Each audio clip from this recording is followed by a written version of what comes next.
don't see the power of God in you. You feel me? So the Gentile nations come when they see the power of God magnified in you. And they see the power in the backs of their governments broken. But they see you magnified and set in safety and the Spirit of God dwelling in you. Then they're going to say, you know what? It's time for us to go ahead and do what we know we're supposed to be doing. Random heathens on. And then they'll be servants to you in your kingdom.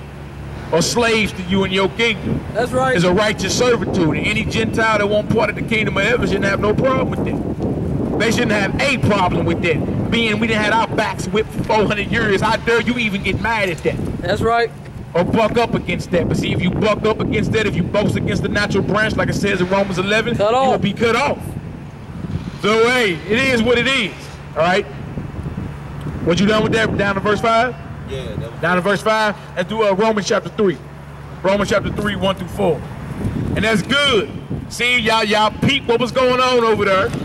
Right? And then the heathen got ran off. That's good. That's good. And we know it before even our brothers got over there. Y'all had y'all back to them. That's good. Time for us to stop being so gullible, man. Stop being gullible. You got your people right over here right now reading the word to you and teaching you what thus saith the Holy Bible, man. You feel me?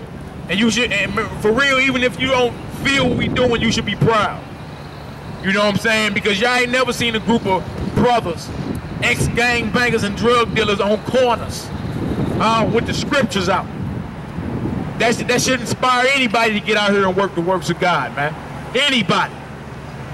Whether you old or young. That's right. All right, let's get this, brother. Romans 3. Romans 3, verse 1. What advantage then had the Jew? He says, so what advantage do we have? We've been telling you all day, showing you through the scripture, you Israelites, you God's people, his chosen vessel. So that's the next question. Well, what advantage do we have? Like, what advantage is it for me to get down with y'all? That's the next question. What did he say? Come on, brother. Or what profit is there of circumcision? And what profit is there of circumcision, physical and spiritual? What is the profit in it? Come on now. Much every way. Much in every way. He said every way. You're advantaged in every way, not some ways. Not part of the ways. It says, if you are an Israelite, you are advantaged in the eyes of God in every way, man. Every way. You got the upset every way. Come on, Much in every way, chiefly because that unto them were committed the oracles of God. Unto us were committed the oracles of God, the word of the heavenly power. That's why you're advantaged in every way, man. Because really, when you come back into it, you can start operating in the mindset that you can run the world. Much in every way. Instead of thinking, you know what I'm saying, I'm a thug, or, you know, I'm limited, the white man keeping me back. No. You feel me? When you come into the true understanding of what this is, your mind is being transformed. And then you can start operating in the spirit of actually running the world. Because remember, you a prince. That means your God is king. And trip off the princes of this earth we own now. They move around with diplomatic immunity. They do whatever they want. Come on now. For what if some did not believe?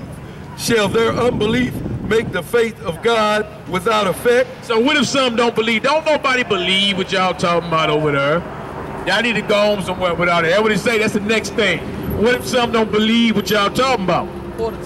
So it didn't say, shall their unbelief, because you don't believe this Bible, doesn't mean it's not true. What's the answer, bro? God forbid. What the Bible answers?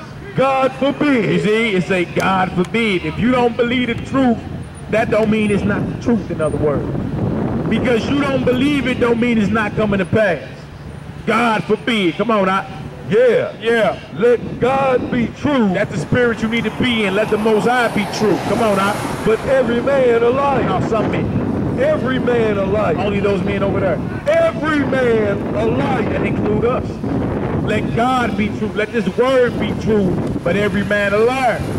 That's where it got to be. You don't be in the spirit of your pastor or your mama wouldn't lie to you. You don't know the depths of a man's heart. That's why I say let God be true, but every man a liar. Come on, bro. As it is written. As it is what?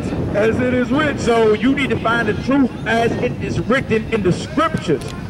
If you know bunnies don't lay eggs and Jesus wasn't born on December 25th under a Christmas tree or under a mistletoe kissing, why do we know that? Because it's not written.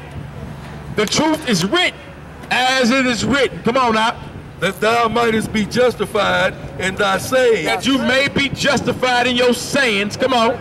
And mightest overcome when thou art judged. And that you might overcome when you're being judged. But see, you have to be going off as it is written. As it is written. Count every man a liar, man.